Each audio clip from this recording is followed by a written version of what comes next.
Bonjour à vous tous et merci d'être aussi nombreux à participer donc à ce webinaire, nouveau webinaire que nous avons organisé donc depuis les vacances d'été. Nous avons décidé en effet de continuer sur notre belle lancée de manière hybride, je dirais.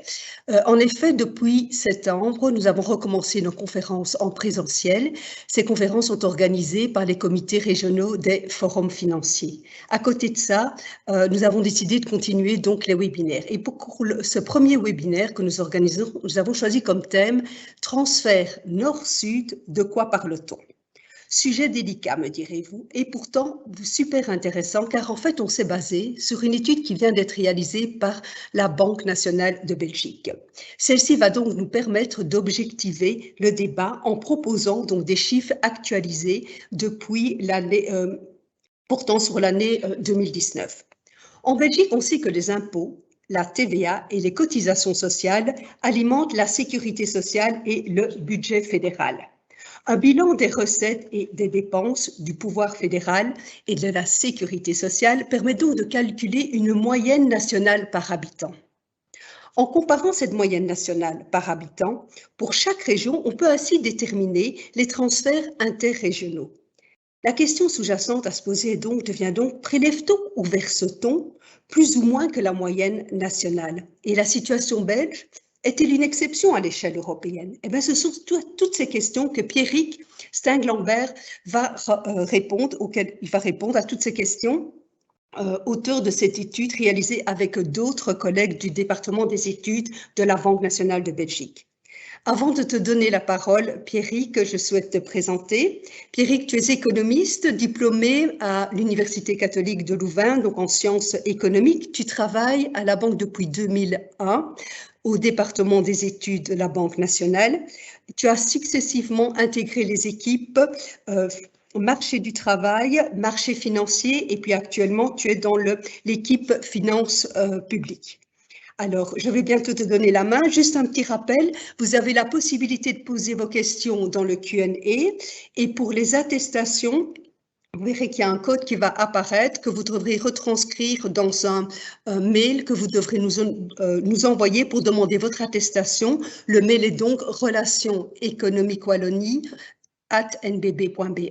Voilà, Pierrick, je te laisse la parole. Merci Véronique.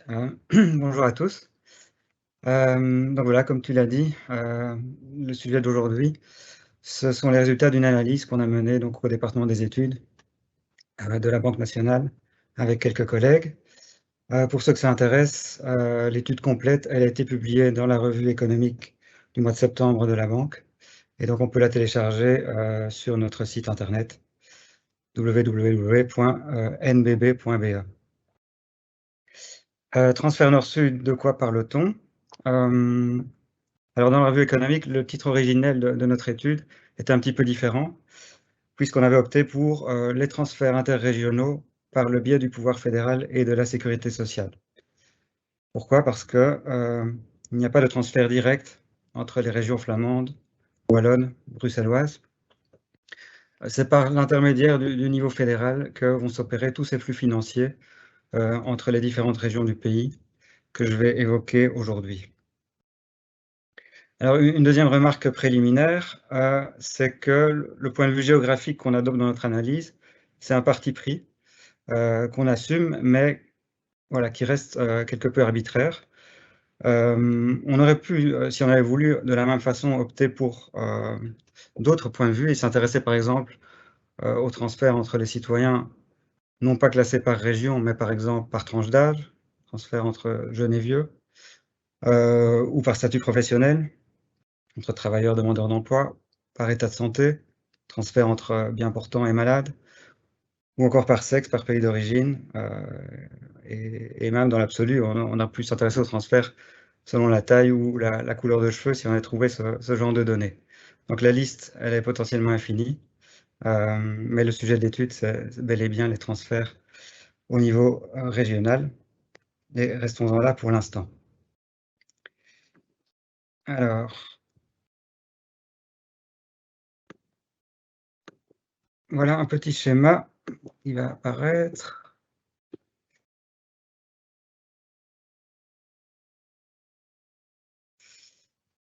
Moi, le voici. Donc ce schéma indique comment se présentent les différents flux financiers entre, d'une part, le pouvoir fédéral et la sécurité sociale qui sont représentés dans le haut du schéma, et d'autre part, dans le bas du schéma, les résidents, qu'il s'agisse de ménages ou d'entreprises. En premier lieu, on a des flux représentés par la flèche bleue. Ça représente les recettes fiscales et parafiscales que l'État fédéral perçoit sous la forme d'impôts sur les revenus, de TVA ou de cotisations sociales. En quelque sorte, il s'agit de la contribution des résidents de chaque région au pot commun fédéral. Réciproquement, on a les flèches oranges, qui représentent cette fois l'allocation des dépenses de l'État fédéral sous forme de prestations sociales pour les ménages ou sous forme de subventions pour les entreprises. Et de manière un peu complémentaire aux dépenses, on a les flèches vertes qui représentent les dotations que l'État fédéral octroie aux différentes communautés et régions, dotations qui vont ensuite indirectement bénéficier aux résidents de chaque région. Et donc les dépenses et les dotations, ça représente cette fois l'allocation du pot commun fédéral aux citoyens, aux entreprises des 3 régions. Ces différentes catégories de transactions, elles concernent chaque fois les résidents d'une région précise, et donc on peut les étiqueter géographiquement parlant, ce qui est intéressant pour notre analyse. Par contre, ce qu'on exclut de notre analyse aujourd'hui, ce sont les flèches représentées en pointillés. Par exemple, les flèches qui sont côté droit du graphique, elles représentent les flux qui ne peuvent pas être géographiquement localisés parce qu'ils concernent les citoyens belges dans leur ensemble, ou les entreprises belges dans leur ensemble. Par exemple, on trouve là derrière des dépenses comme les frais de fonctionnement de l'administration fédérale, ou les investissements publics du niveau fédéral, ou le budget de la défense, voilà, des postes comme ceux-là. Et notre analyse, elle va aussi négliger les autres flux représentés en pointillés, qui sont les flux entre les ménages et les entités fédérées. Parce que voilà, ces flux ne donnent pas lieu à des transferts interrégionaux et donc ne sont pas finalement pertinents pour notre analyse. Alors, une petite définition des transferts interrégionaux. En fait, les flux dont on vient de parler, ils impliquent des transferts interrégionaux dès l'instant où les montants moyens par habitant, soit versés dans une région, soit prélevés dans cette région, s'écartent de la moyenne nationale belge. Alors si je prends l'exemple des recettes, ici en bleu, recettes fiscales ou parafiscales, si les résidents d'une région versent plus d'impôts et de cotisations que la moyenne du pays dans le pot commun fédéral, ça signifie qu'il y a transfert implicite de cette région vers le reste du pays. En termes de dépenses, cette fois, c'est les régions qui comparativement perçoivent moins de prestations sociales ou de subventions par habitant, celles qui piochent le moins dans le pot commun fédéral, qui vont contribuer aux transferts interrégionaux, des transferts qui bénéficient alors au reste du pays. Et idem en matière de dotation. On va maintenant voir concrètement ce qu'il en est pour chacune des 3 régions belges.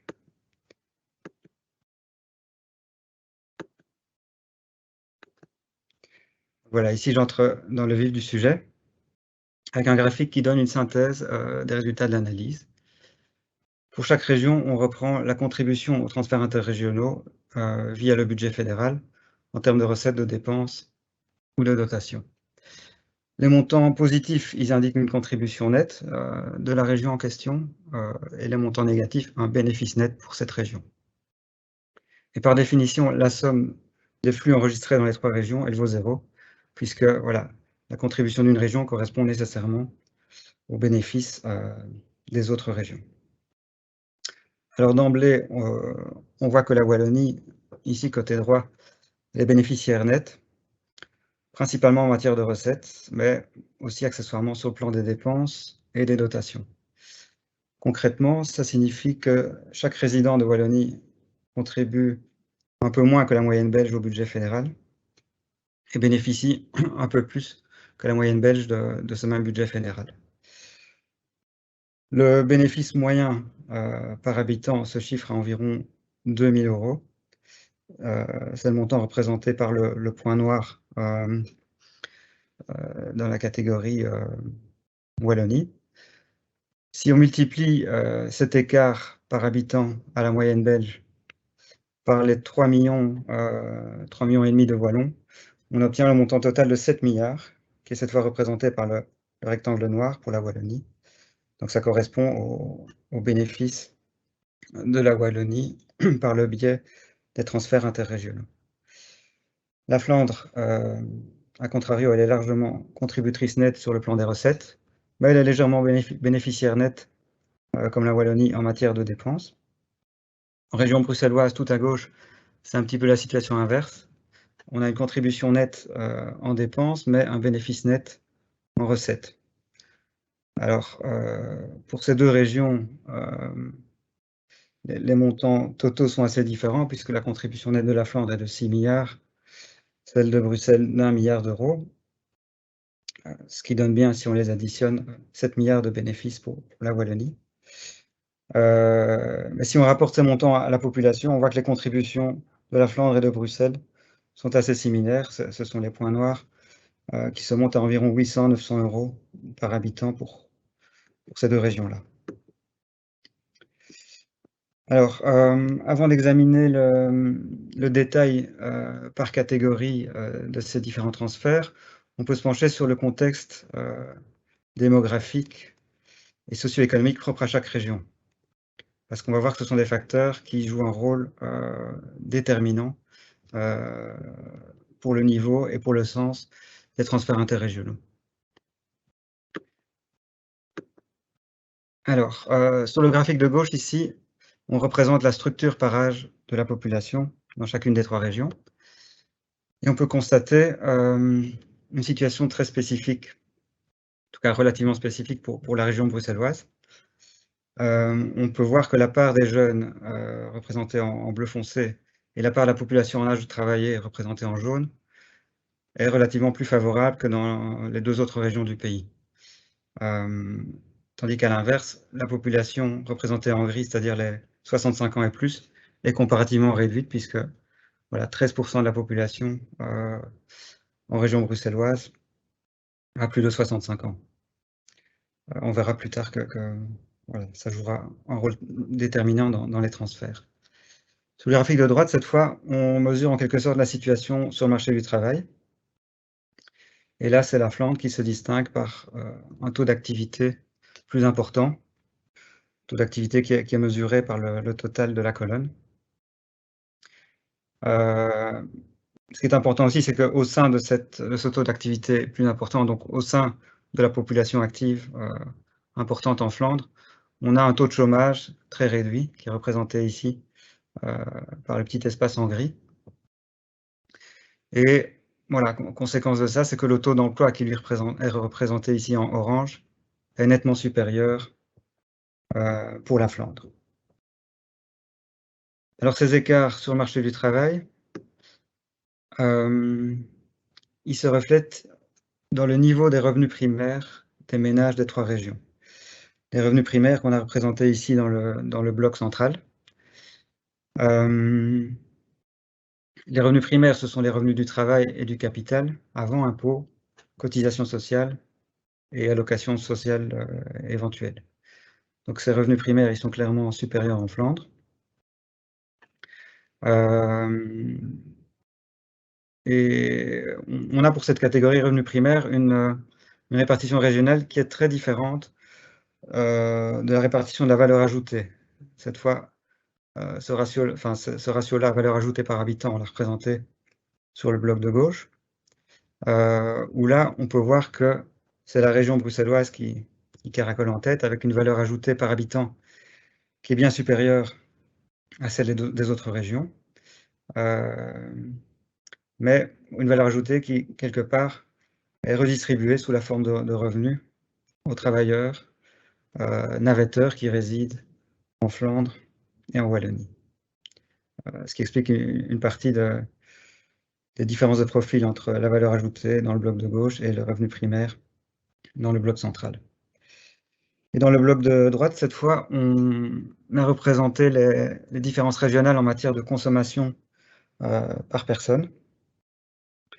Pour ce ratio-là, les écarts, ils sont assez réduits finalement, et c'est principalement lié au fait que de nombreuses dépenses sont incompressibles et donc ne permettent pas finalement aux ménages de différentes régions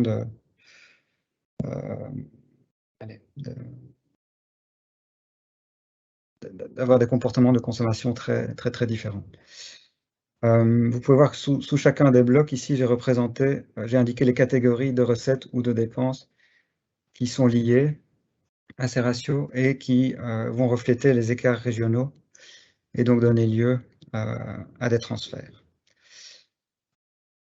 Alors, commençons par examiner le détail des transferts au sein des différentes catégories de recettes fédérales que j'ai représentées sur ce graphique. Commençons par le graphique de gauche. Et on va principalement s'attarder sur les trois catégories qui donnent lieu à des flux relativement importants. À commencer par la troisième ligne ici, l'impôt des sociétés. Pour cette catégorie de recettes, c'est la région bruxelloise qui est le principal contributeur net aux transferts interrégionaux, devant la Flandre. Bruxelles est représentée ici en bleu, la Flandre en orange, alors que la Wallonie, elle, ici en gris, est bénéficiaire nette de ces transferts. Donc concrètement, pour l'impôt des sociétés, ça signifie que la contribution des entreprises bruxelloises est supérieure à la part de cette région dans la population belge. Et le niveau exceptionnel pour la contribution bruxelloise, il s'explique ici par le statut de capitale belge, mais aussi européenne de Bruxelles, sa situation géographique centrale aussi. Tout ça attire un nombre important d'entreprises qui vont générer beaucoup de valeur ajoutée. En ce qui concerne les deux lignes suivantes, elles concernent les cotisations sociales et l'impôt des personnes physiques. Ce sont les deux postes de recettes les plus importants du budget fédéral. Et ça, on l'a représenté sur le graphique de droite. Si on additionne ces deux catégories, elles représentent plus de 100 milliards de recettes pour l'État. Et donc, ce n'est pas illogique qu'avec des montants aussi importants, ces catégories donnent lieu finalement à une redistribution importante en termes absolus. Et je vous propose, dans le slide suivant, un focus sur les déterminants qui peuvent expliquer les différences de région entre ces deux postes, cotisation sociale, impôt des personnes physiques. Alors, dans ce focus, on est parti d'un ratio, à savoir les revenus primaires par habitant. Pourquoi ce ratio-là? Parce que c'est une bonne approximation de l'assiette sur laquelle est calculé à la fois l'IPP, donc l'impôt des personnes physiques, et les cotisations sociales, que ce soit personnelles ou patronales. Ce ratio-là, on peut le décomposer en deux facteurs que vous voyez à l'écran. Le premier, c'est le nombre moyen de travailleurs par habitant. Et ensuite, c'est le niveau moyen de revenus primaires par travailleur. Ces deux facteurs, on peut les rapporter sur un graphique que voici. Le premier facteur, on va le représenter sur l'axe horizontal. Personnes occupées par habitant, c'est en fait un concept qui est proche du concept du taux d'emploi, qui donne une idée de la situation sur le marché du travail. Et là, sans surprise, on a déjà évoqué un mot, c'est la Flandre qui est mieux lotie. Il faut voir que 44% de la population totale a un travail en Flandre, contre 38% à Bruxelles et 37% en Wallonie. Sur l'axe vertical, cette fois, donc on mesure le deuxième facteur qui donne une idée du niveau des rémunérations par travailleur. Et là, on observe la même hiérarchie entre les régions, mais avec des écarts qui sont très réduits. Et quand on multiplie ces deux facteurs, donc les valeurs qu'on mesure sur l'axe horizontal par les valeurs qu'on mesure sur l'axe vertical, on obtient une superficie, une aire, un rectangle dont la taille représente notre ratio, donc l'assiette fiscale de l'IPP et des cotisations sociales. Et ici, voilà, on peut voir que la surface orange est nettement supérieure, c'est celle qui concerne la Flandre, et ce qui explique une bonne part de la redistribution interrégionale qui s'opère par le biais des recettes. Alors après les recettes, on peut passer en revue les catégories qui composent les dépenses du pouvoir fédéral et de la sécurité sociale. La première ligne ici sur le graphique de gauche, elle concerne les subventions aux entreprises. Alors, subvention, ici, c'est un terme qui recouvre, en termes statistiques, ça recouvre des dispenses de précompte professionnel et des réductions ciblées de cotisations sociales. C'est essentiellement ça qui est représenté ici sous le mot subvention. Et donc, elles sont liées à la valeur ajoutée produite dans chaque région. Et ça donne lieu finalement à une redistribution un peu inverse ou miroir de celle qu'on a vue précédemment pour l'impôt des sociétés. Ici, c'est Bruxelles et la Flandre qui reçoivent davantage de ces subventions et donc qui sont bénéficiaires nets, tandis que la Wallonie est contributrice nette. Si on passe aux troisième et quatrième lignes, toujours sur le graphique de gauche, elles concernent les allocations de chômage, ce que j'appelle ici ONEM, et les prestations d'assistance sociale. Ce sont deux catégories qui sont intimement liées à la situation sur le marché du travail. Et sur ce plan-là, on vient de le voir dans les graphiques précédents, c'est la Flandre qui est mieux armée, et ça donne lieu à des transferts implicites de Bruxelles vers la Wallonie. Pardon, des transferts vers Bruxelles et la Wallonie. En matière d'incapacité de travail, c'est la ligne suivante. La Flandre et Bruxelles sont contributrices nettes aux bénéfices de la Wallonie. Restent alors les deux dernières lignes qui représentent ici à nouveau les deux plus gros postes de dépenses pour la sécurité sociale, comme on peut le voir représenté sur le graphique de droite. C'est presque 30 milliards d'euros pour les soins de santé et 50 milliards d'euros pour les pensions. Donc ça donne lieu aussi à des transferts relativement importants, et particulièrement sur le plan des pensions. Et je vais tout de suite y revenir dans le slide suivant.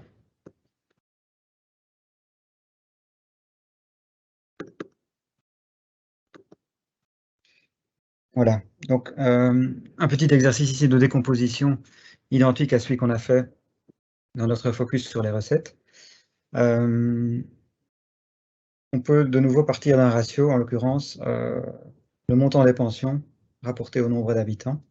Et ce ratio, on le décompose à nouveau en deux facteurs. D'abord un facteur de volume, c'est la proportion des 65 ans et plus dans la population. Ensuite un facteur de prix, ce sont les pensions versées rapportées au nombre d'habitants de 65 ans et plus. Ces deux facteurs, de nouveau, on peut les reporter graphiquement. Part de la population âgée de 65 ans et plus, on la représente horizontalement, et pension par habitant, on la représente verticalement. Et donc ici, on voit tout de suite que c'est la région bruxelloise qui occupe clairement une position à part, en l'occurrence plus favorable que les deux autres régions. Et cette position plus favorable, c'est-à-dire moins de dépenses en pension perçues, elle le doit principalement à sa faible proportion de personnes âgées. On l'avait montré sur un graphique précédent, c'était de l'ordre de 13%. Elle le doit aussi à un montant moyen de pension plus faible. En Flandre et en Wallonie, par contre, les montants moyens de pension sont très proches, mais la Flandre souffre quand même, entre guillemets, d'une proportion supérieure de retraités.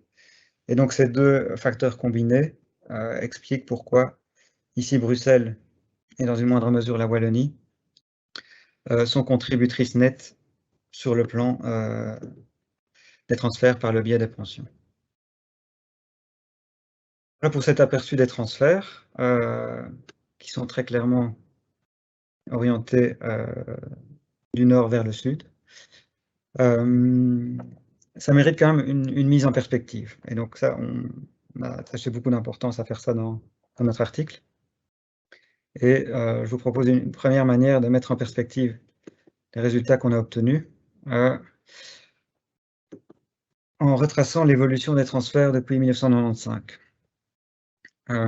Alors plus précisément ici, on décompose pour différentes catégories la contribution de la Flandre aux transferts interrégionaux. Le total est représenté par le rectangle noir. L'élément le plus frappant, c'est qu'ils ont tendance quand même, et indépendamment, on va dire, des variations conjoncturelles, ces transferts ont tendance à s'amenuiser au fil des ans.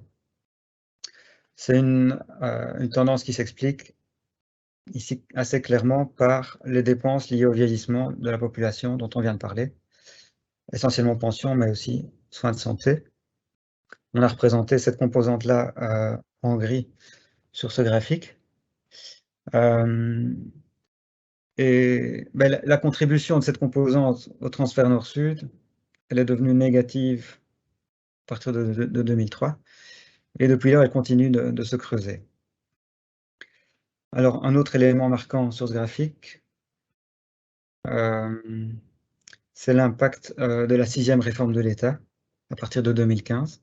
Alors, on ne voit pas cet impact dans le total représenté par le rectangle noir, mais on peut le percevoir dans la ventilation de ce rectangle entre les différentes catégories. D'une part, la réforme, elle a attribué des compétences supplémentaires aux entités fédérées. C'est le cas notamment pour les allocations familiales qui ont été transférées aux entités, les compétences en titre-service également, les réductions de cotisations ciblées. Et donc, ce sont différentes catégories de dépenses qui se retrouvent ici dans la catégorie autres dépenses en jaune, et pour lesquelles voilà, les transferts qui préexistaient avant 2015 ont été de facto supprimés puisque les compétences en question ne sont plus fédérales mais régionales et communautaires. L'impact de la 6e réforme de l'État, on le voit aussi dans les recettes fédérales de l'IPP, qui sont reprises ici en bleu.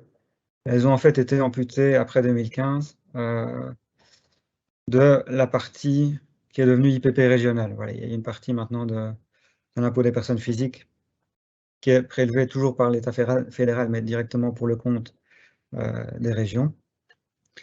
Et ça donne lieu à une baisse des transferts. Alors pourquoi est-ce que cette baisse n'est pas visible dans le rectangle noir au niveau total? Parce qu'en contrepartie de ces transferts de compétences, la réforme de l'État a prévu une compensation via les dotations prévues par ce qu'on appelle la loi spéciale de financement, des dotations qui sont représentées ici en vert et dont le niveau a augmenté à partir de 2015. Dotations qui sont des flux de l'État fédéral vers les communautés et les régions. Alors, une deuxième façon de mettre en perspective nos résultats, c'est de s'intéresser à la ventilation provinciale. Donc, on a poussé ici l'analyse un cran plus loin, jusqu'au niveau des provinces, en gardant ce point de vue géographique. Alors ici, nécessairement, les résultats qu'on obtient, ils sont cohérents avec les constats qu'on a pu dresser pour chacune des régions, à savoir, si on prend les provinces flamandes dans leur ensemble, elles restent bien contributrices nettes aux transferts interrégionaux ou interprovinciaux. Si on prend les provinces wallonnes dans leur ensemble, elles restent bien bénéficiaires nettes. Mais il y a quand même des exceptions qu'on peut relever sur ce graphique. Du côté flamand, il y a 2 provinces qui sont bénéficiaires nettes. C'est la Flandre occidentale et le Limbourg, pour des raisons qui diffèrent. Donc, la Flandre occidentale, c'est principalement en raison de dépenses supérieures fédérales qu'elle perçoit qu'elle est bénéficiaire nette, tandis que le Limbourg, c'est plutôt en raison de l'insuffisance relative des recettes versées à l'État fédéral par ses citoyens et ses entreprises. Du côté wallon, l'exception, c'est le Brabant wallon, qui est la seule province contributrice nette à cette redistribution interprovinciale. Et le Brabant wallon, il est contributeur net non seulement en termes absolus, mais également par habitant. Donc la contribution par habitant, elle est de nouveau représentée ici par un point. Et là, le Brabant wallon se classe quand même en deuxième place derrière le Brabant flamand. On peut d'ailleurs noter que les trois provinces, entre guillemets, qui occupent les trois premières positions, ce sont celles qui formaient l'ancienne province du Brabant. Et à l'inverse, on a les provinces de Liège et de Hainaut qui ferment la marche. Voilà pour la dimension provinciale de l'analyse. Et je terminerai avec une comparaison internationale, une troisième façon de mettre en perspective nos résultats.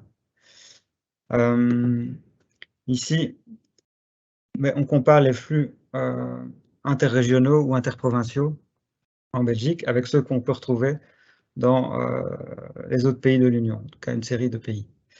Je ne vais pas m'attarder ici sur les détails méthodologiques, mais on a utilisé un indicateur qui mesure la dispersion des situations régionales par rapport à la moyenne nationale.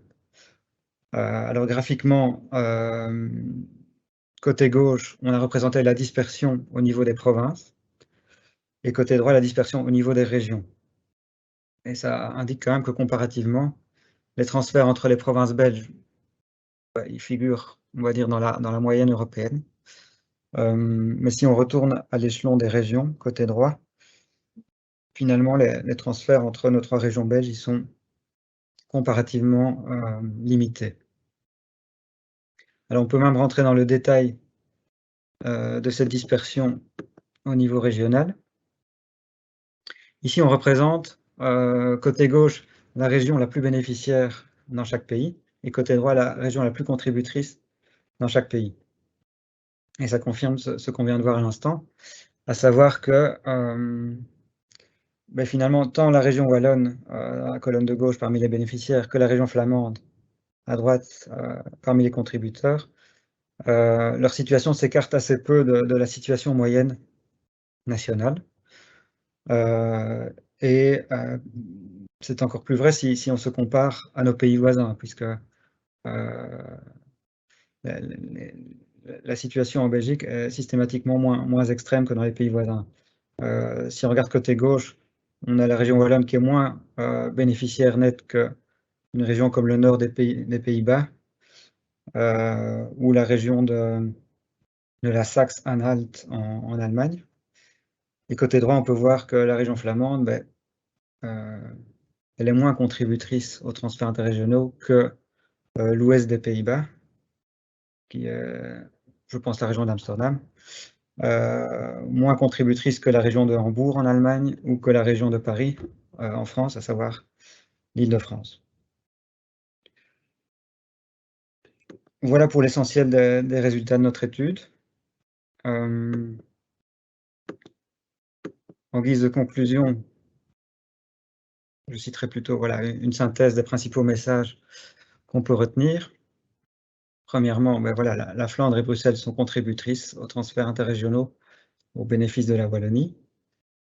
Cette redistribution, elle s'explique par des spécificités démographiques ou socio-économiques des régions. La contribution de la Flandre, elle a lieu via la parafiscalité sur le travail, via la fiscalité et la parafiscalité sur le travail, via un taux d'emploi qui est supérieur dans cette région. Bruxelles, elle contribue principalement grâce à sa population jeune, qui génère moins de dépenses en pension et en soins de santé. À l'inverse, donc la Wallonie, elle est bénéficiaire nette et elle le doit en fait à son marché du travail moins favorable, à une valeur ajoutée par habitant qui est limitée. On a vu aussi qu'on a pu mettre nos résultats en perspective. On notera que ces 25 dernières années, les transferts de la Flandre ont diminué, principalement en raison des dépenses liées au vieillissement de la population. Au niveau provincial, on peut retenir que c'est les 3 entités qui composent l'Ancien Brabant qui sont les plus contributrices par habitant. Et au sein de l'Union européenne, on peut retenir que finalement, la Belgique affiche des transferts faibles entre régions et moyens entre provinces. Voilà pour ma présentation.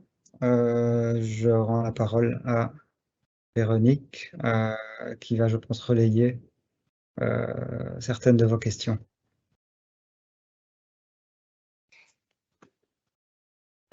Bien. Merci Pierrick pour cet exposé très intéressant. Donc, nous avons eu donc plusieurs questions suite à ton exposé, donc je vais les reprendre.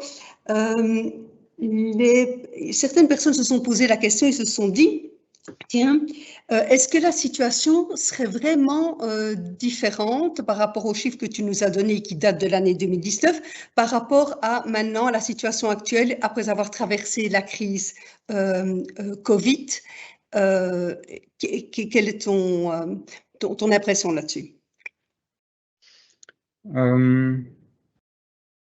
Si on s'était penché sur les données de 2020, donc qui ne sont pas encore disponibles parce que voilà, ici notre analyse se base principalement sur les comptes régionaux, voilà, qui ne sont certainement pas encore disponibles pour l'année 2020.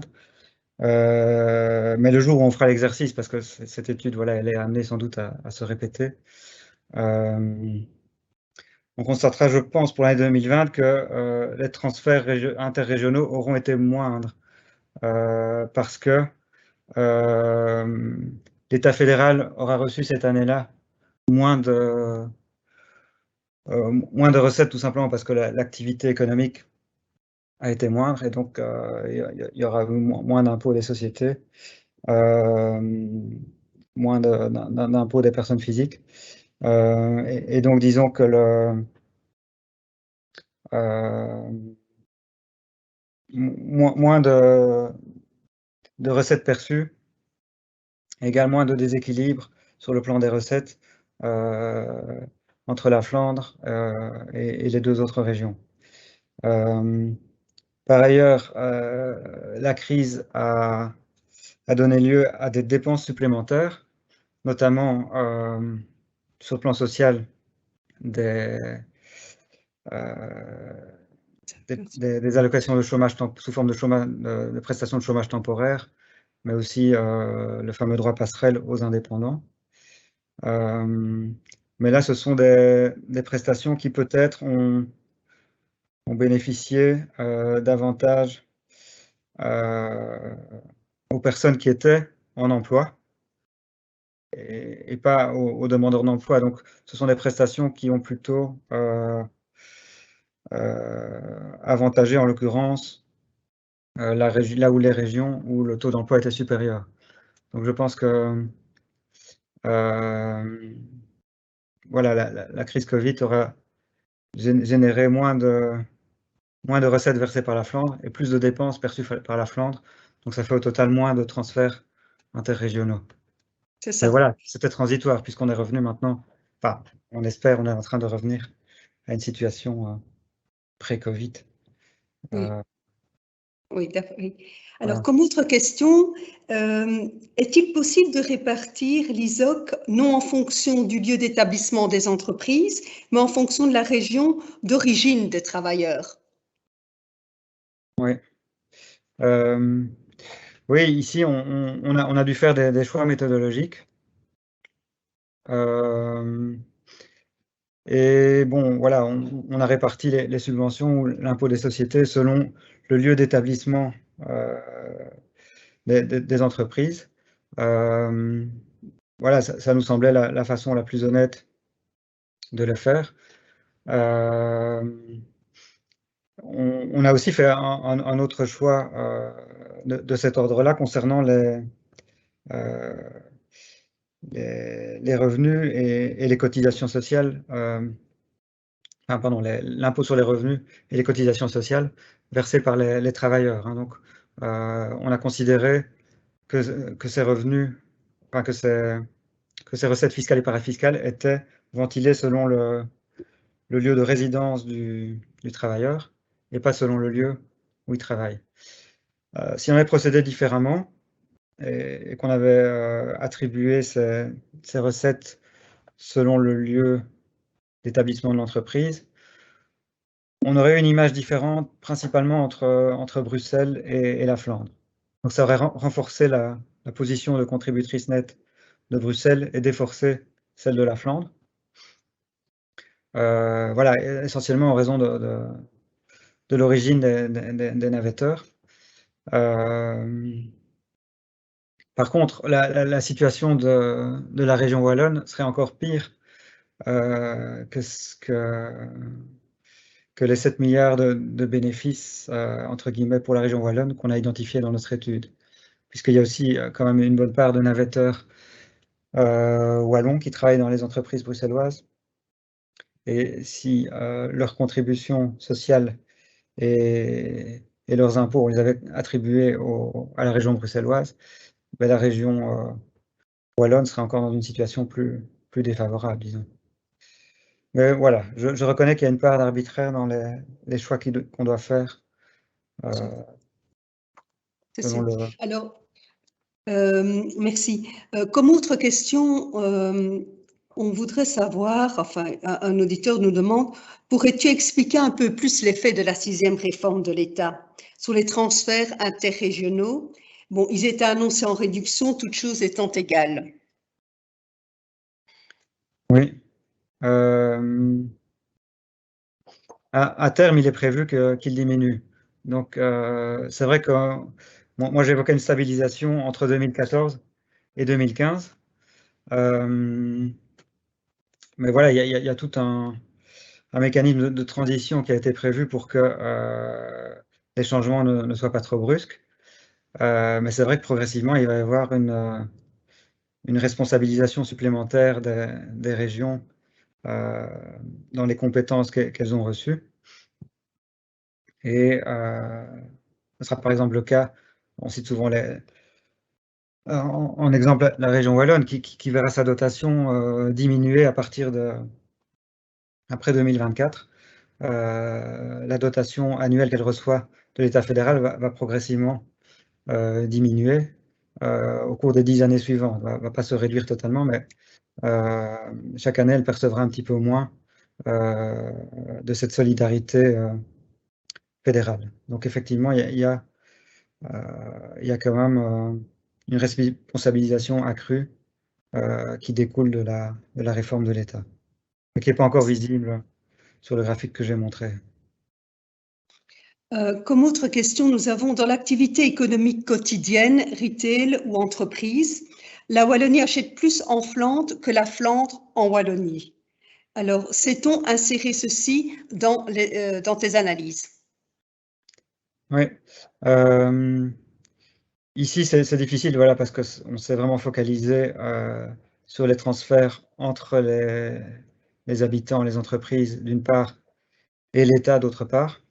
Mais c'est quelque chose qui est prévu au niveau de la banque. Enfin, voilà, peut-être que je ne sais pas si je peux en parler, c'est peut-être un petit peu tôt, mais je sais qu'il y a des collègues qui se penchent sur le sujet et qui vont s'intéresser, voilà, précisément au flux, par exemple, entre les consommateurs wallons et les entreprises flamandes.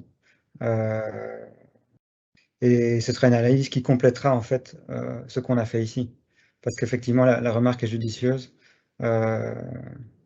Les flux ils s'opèrent aussi entre citoyens et entreprises par-dessus la frontière linguistique. Et pas uniquement par le biais du pouvoir fédéral, ce qui était l'objet de notre étude. C'est ça.